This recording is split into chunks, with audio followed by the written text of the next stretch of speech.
വേണോ വേണ്ടേ ശരി മടിയാണെന്നേ. ഈ കുട്ടികൾക്ക് മടിയാ എന്ന് വെച്ചാല് കുട്ടികൾക്ക് മാത്രമല്ല, ഇന്ന് മലയാളികൾക്ക് മൊത്തം മടിയാ. ഇങ്ങനെ മടിച്ച് മടിച്ച് മടിച്ച് എന്തുണ്ടായിന്നറിയോ? കേരളത്തിൽ ഇങ്ങനെ 14 ജില്ലയിലേക്ക് ഇങ്ങനെ യാത്ര ചെയ്യുമ്പോൾ ഇത്തിരി ഭക്ഷണം കഴിക്കാനായിട്ട് ഏതെങ്കിലും ഒരു ഹോട്ടലിൽ കയറി എന്ന് വിചാരിക്കുക. ഹിന്ദിയിൽ പറഞ്ഞാലോ സാറേ ഭക്ഷണം കിട്ടുള്ളൂ, കാര്യം എന്താ?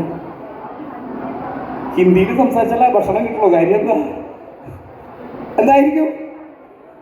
ബംഗാളി. സാറിന്റെ പേരെന്ന് പറഞ്ഞ സാറേ? ബാബൻ. സാറ് സന്തോഷമുണ്ട്. എന്തായാലും ചാക്യാരായിട്ട് ആദ്യം ഒരു ചോദ്യം ചോദിച്ചൊരു ഉത്തരം പറഞ്ഞതാണ്. സാറിന് ഒരു ചെറിയൊരു ഗിഫ്റ്റ് തരട്ടെ. എൻ്റെ ഒരു കയ്യൊരു പ്രതാപം സാറിന് കൊടുത്തേ. ആയിക്കോട്ടെ, സന്തോഷമുണ്ട്.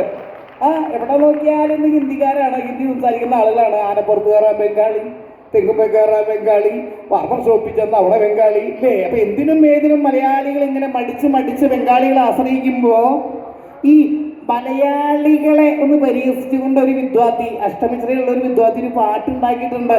വൈറലൊക്കെ ആയിട്ടുണ്ട് അത് സോഷ്യൽ മീഡിയയിലേ. ആ പാട്ട് ഇങ്ങനെയാണ്. കൂടെ കൈയടിക്കോ കുട്ടികളെ? നമുക്ക് ആട്ടിയും പാടുമ്പോൾ ഗംഭീരാക്കാം കേട്ടോ. എവിടെ തിരിഞ്ഞാലും ബംഗാളി. താളത്തിന് പറഞ്ഞിട്ടാ. എവിടെ തിരിഞ്ഞാലും ബംഗാളി, ഇന്ന് മുക്കിലും മൂലയിലും ബംഗാളി.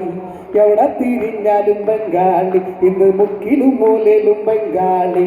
ബംഗാളി ഇങ്ങനെ തിങ്ങി നിറയാൻ കാരണം നമ്മൾ മലയാളി.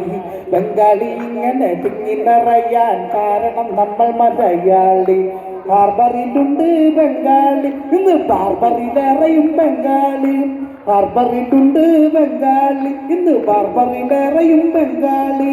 തെങ്ങുമ്മ കയറാനും ബംഗാളി, ഇന്ന് മുങ്ങി നടക്കണം, ഇന്ന് മുങ്ങി നടക്കണം, ഇന്ന് മുങ്ങി നടക്കണം മലയാളി. എവിടെ തിരിഞ്ഞാലും ബംഗാളി. ബംഗാളി ഇങ്ങനെ തിങ്ങി നിറയാൻ കാരണം നമ്മൾ എന്തൊരു അന്തസ്സാ. കാരണം നമ്മൾ മലയാളിയുടെ മടിയെ കുറിച്ചിട്ടാ പറയുന്നത്.